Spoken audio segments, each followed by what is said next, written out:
भगवान के आगे हर इंसान प्रार्थना करता है। जो जिस भगवान को मानता है, जिसको भी मानता है, उसके आगे खड़ा होकर प्रार्थना करता है।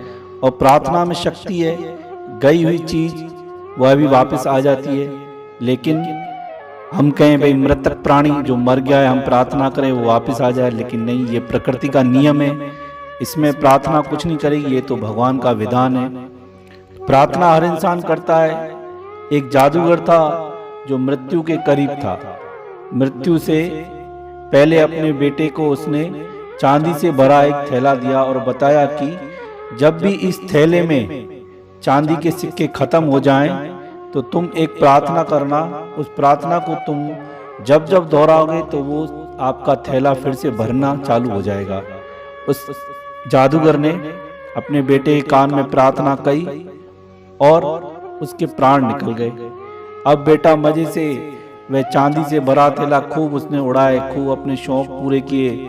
इतना चांदी का सिक्के थे, इतने पैसे थे कि वो धीरे धीरे बड़ा होता गया और जो पिता ने प्रार्थना बताई थी वो प्रार्थना भूल गया। इधर वो चांदी के सिक्के धीरे धीरे खत्म होते गए। अरे उसने सोचा वह प्रार्थना कौन सी थी, उसको वो प्रार्थना याद नहीं आए।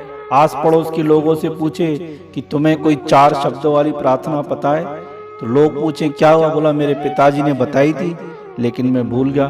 तो लोगों ने कहा हाँ हमको पता है। लोगों ने बताया भगवान के आगे बोलो ईश्वर मेरी मदद करो। तो उसने बोला नहीं, ये प्रार्थना नहीं है। ऐसे करके कई लोगों से पूछा लेकिन कहीं से भी उसको वह संतुष्ट जो उसको प्रार्थना उसके पिता ने बताई थी वह प्रार्थना उसको मिली नहीं रही थी। और धीरे धीरे उसका धन समाप्त हो गया, पूरा धन उसका समाप्त हो गया। वह जो थैला जादूगर ने दिया था वह थैला बिल्कुल अब खाली हो गया था, पर उसको प्रार्थना याद नहीं आ रही थी। एक बार घर के चौखट पर बैठकर यह कुछ खा रहा था तो सामने से एक भिखारी आया और उसने बोला कि भाई मुझे भी कुछ खाने के लिए दे दो। तो लड़के ने जो बचा था खाना उस भिखारी को दे दिया। भिखारी ने वह खाना खाया और उसको बोला ईश्वर का बहुत धन्यवाद है। अचानक से वह लड़का चौंक पड़ा, बोला हाँ हाँ यही प्रार्थना थी जो मेरे पिता ने बताया था और कहा था कि तुम ऐसे बोला हे ईश्वर तुम्हारा धन्यवाद है।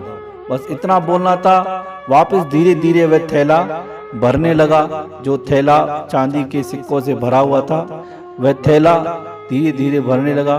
डेली वह प्रार्थना दोहराने लगा और इधर उसका वह सिक्के से भरा चांदी से भरा थैला धीरे धीरे भरने लगा।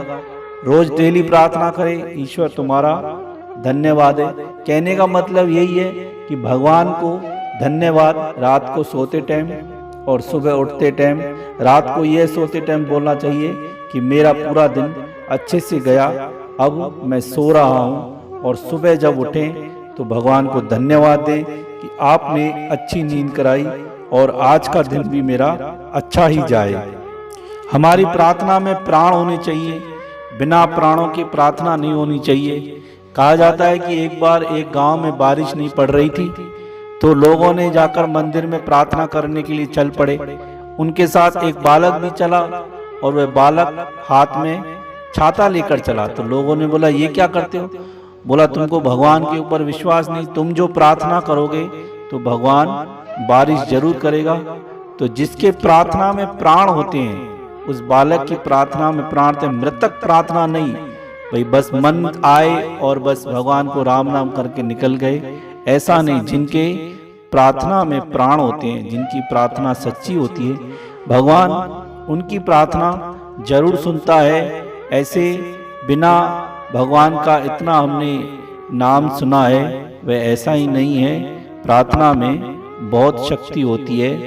इतने प्रसंग हमने सुने हैं कि द्रौपदी को जब चीरहरण किया जा रहा था भरी सभा में तो उसने प्रार्थना की तो भगवान नजर नहीं आए, पर भगवान ने वह अवतार लिया जिसका भगवान का नाम ही पड़ गया, वस्त्रा अवतार।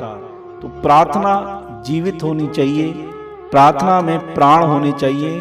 मृतक प्रार्थना किसी काम की नहीं है।